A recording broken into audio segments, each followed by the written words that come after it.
Yo, kamusta? Bale, ito yung introduction video ko.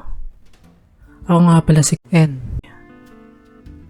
Well, bago lang ako sa pag-animate and my profession is far from animation din. But for the least, as my background, nahilig lang talaga ako sa mga cartoons and animes ever since nung bata ako. Sometimes, I draw as a mean of self-expression. In times na gusto kong i-express yung emotions ko. When I'm happy, or sad, or super excited. Dinadrawing ko dati yung emosi ko in that scene I picture sa isip ko. And I do commissions din dati.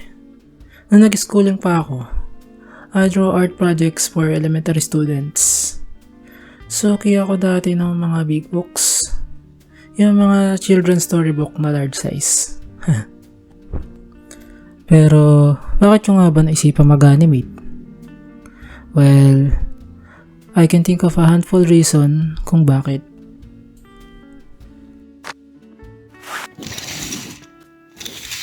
One, I want to create original video content sa YouTube ever since. Mainly about electronics, which is my profession.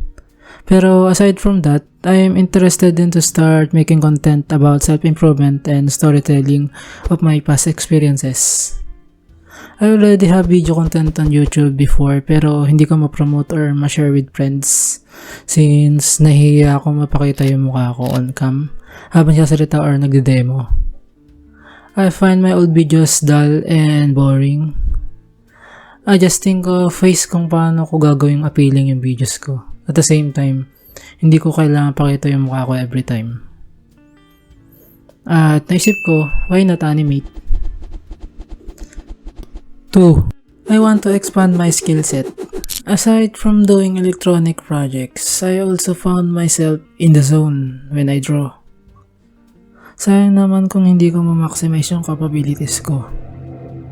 I want to see life in different perspective and meet new friends na din from other field. 3. Na-inspire akong gumawa ng animation videos after ko makapanood ng Pinoy animation video sa YouTube. Back then, kala ko you can animate on your own. You'll need to have a bunch of expensive equipment and a whole production team to do such things. Pero when I watched those YouTubers who animate, I got curious if kaya ko din. So ayun, in exchange of my savings, I bought the necessary equipment and start to animate and self-study.